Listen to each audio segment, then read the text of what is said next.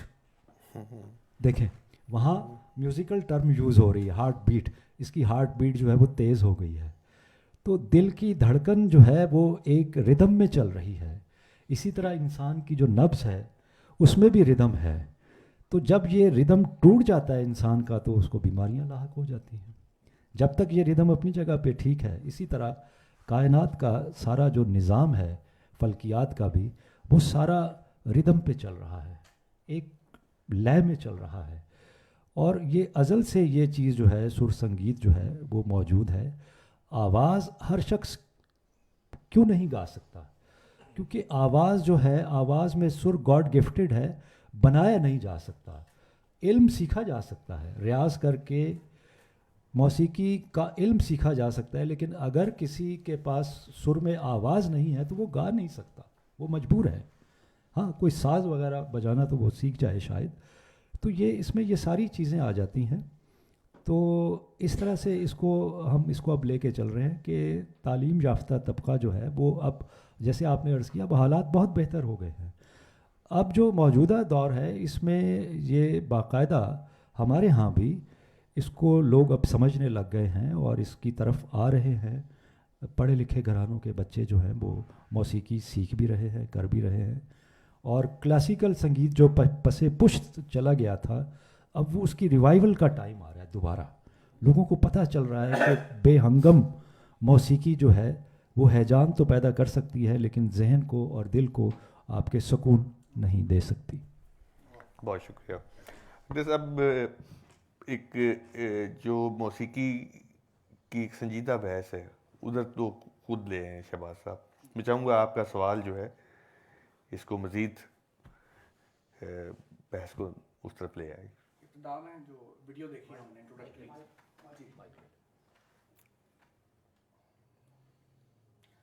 انٹروڈکٹیو video جو ہم نے ملاحظہ آن کیجیے ذرا کائنڈلی. ابتدا میں جو انٹروڈکٹیو ویڈیو دیکھی, اس کا تعارف ہی بیسیکلی اس سوال کا جواب بن سکتا ہے جیسا کہ آپ نے کہا تھا کہ آپ گائکی انگ دکھا رہے ہیں ہارمونیم کا، تو بتائیے گا کہ گائکی انگ ہوتا کیا ہے، انسان گاتا کیسے ہے، مطلب وہ کون کون سے ٹولز ہیں جو ڈفرینشیٹ کرتے ہیں کہ یار یہ بندہ گا رہا ہے. اس میں دیکھیں ساز کے اوپر، کسی بھی ساز کے اوپر اور خاص طور پہ ہارمونیم کے اوپر، ہارمونیم بیسیکلی ایک ویسٹرن انسٹرومنٹ ہے، فرانس میں ایجاد ہوا تقریباً 1842 یا 45 کا سال بتایا جاتا ہے. جہاں یہ ایجاد ہوا وہاں اس نام کا اب کوئی ساز نہیں ہے. یورپ میں پیانو موجود ہے، پیانو بھی اسی فیملی کا ساز ہے، ٹھیک ہے. اسی طرح ایکارڈین ہے، اور اب یہ اسی کی ماڈیفیکیشن کی بورڈ بن گیا، ٹھیک. تو گانا، آپ نے کوشچن کیا، گانا جو ہے، گانے کے بہت سے لوازمات ہیں. اب گائکی انگ کی شارٹ کر کے بات کروں گا. گائکی انگ اگر شروع کیا جائے تو یہ دھرپد سے شروع ہوا، دھرپد سے خیال پہ آیا، خیال گائکی سے یہ، اور اس کی آسان شکل بنی تو ٹھمری دادرا کی شکل میں آیا، ٹھمری دادرا سے یہ غزل تک پہنچا، ٹھیک ہے. غزل کے ساتھ ساتھ فوک میوزک جو ہے وہ بھی اپنی ایک جگہ رکھتا ہے. گائک چاہے وہ لائٹ گا رہا ہے، ٹھمری گا رہا ہے، غزل گا رہا ہے یا خیال گا رہا ہے. دھرپد تو اب ختم ہو چکا، انڈیا میں گایا بجایا جاتا ہے. ہمارے ہاں چند لوگ ہیں، ایک آدھ گھرانہ ہے، تلونڈی گھرانہ، اس کے کچھ دھرپد گائک لاہور میں موجود ہیں. تو گلے میں اس کو ٹیکنیکلی کہتے ہیں مرکی، زمزمہ، بہلاوا، ٹھیک ہے، تان، سرگم، پلٹا. یہ سارے گائکی کے لوازمات ہیں سر کے ساتھ ساتھ، ٹھیک ہے. اب یہ جو چھوٹی چھوٹی مرکیاں، چھوٹی چھوٹی جگہیں، چھوٹے چھوٹے بہلاوے ایسے بجیں ساز کے اوپر کہ آپ کو یہ لگے کہ یہ ساز بج نہیں رہا بلکہ یہ ساز گا رہا ہے. جیسے میری ایک پرفارمنس آپ نے سنی، یہ میڈم نور جہاں جی کا گایا ہوا، اور سلیم رضا صاحب نے بھی گایا گانا، فلم موسیقار کا، رشید اترے صاحب کی دھن ہے اور راگ جھنجھوٹی میں یہ بنا ہوا ہے، ٹھیک ہے. تم جگ جگ جیو مہاراج رے ہم تیری نگریا میں آئے، یہ میں نے بجایا تھا یہ گانا. تو گاتے وقت جو سنگر نے جگہ کہی ہیں اپنے گلے سے، وہ جگہیں ساز پہ بجیں. اگر تو وہ جگہیں صحیح ایکوریٹ ساز پہ بج رہی ہیں تو آپ کو ایسے لگے گا جیسے سنگت کا ساز نہیں بج رہا بلکہ یہ ساز گا رہا ہے. یہ فرق ہے گائکی میں. جی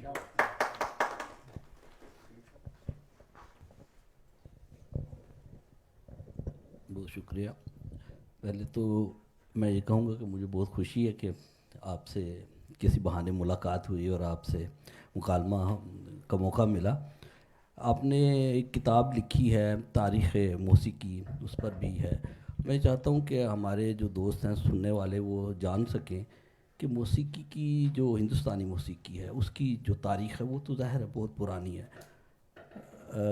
علی عباس جلال پوری نے ایک جگہ لکھا ہے کہ جب فیسا غورس جب آواز کو تین سروں میں تقسیم کر رہا تھا تو اس وقت تک ہندوستان کے جو ماہرین موسیقی تھے اسے 7 سروں میں تقسیم کر چکے تھے. اس وقت تک ان سے اس بات کا علم نہیں تھا. تو یہ 3 سے 4 ہزار سال پرانی تاریخ ہے. تو اس کے ظاہر اب تک آتے ہوئے تو بہت سے ادوار ہیں، لیکن میں چاہتا ہوں کہ جو ویدک عہد ہیں یا جو پرانے عہد ہیں اور جو ہمارا یہ جو علاقہ ہے، یہ راول پنڈی کا علاقہ جو کہ کبھی گندھارا سویلائزیشن کا حصہ تھا، اس میں اس کی بہت بہت اہمیت تھی اس موسیقی کی. اور اس کو تو میں یہ چاہتا ہوں کہ یہ ویدک عہد ہیں یا جو تھوڑے سے جو اس کے تھوڑی سی تاریخ ہے وہ تھوڑی سی ہمارے سننے والوں تک آپ ان کو بتائیے کہ کس طرح یہ اس کی اہمیت بنتی ہے. جی، یہ بر صغیر میں جو ویدک دور ہے، 4 وید ہیں، رگ وید، یجور وید، سام وید اور اتھر وید. تو اس میں جو سام وید بھی کہتے ہیں، شام وید بھی کہتے ہیں، وہ ہے ہی سارا سنگیت پہ. اس میں جو بھجن اور اشلوک جو ہندو مذہب میں گائے جاتے ہیں ٹیمپل میں عبادت کے لیے، وہ سارے اس میں موجود ہیں. اور ابتدا میں بر صغیر میں اس خطے میں جو گانا تھا وہ یہ نہیں تھا جو آج ہے. اس کا ارتقاء ہوا اور ایسے ہوا کہ وہ جو ویدوں کا گانا تھا وہ 3 سروں پہ مشتمل تھا. اس کو 3 سر کا گانا کہتے تھے، اور وہ سر تھے سا، گا اور پا. ان میں رہتے ہوئے وہ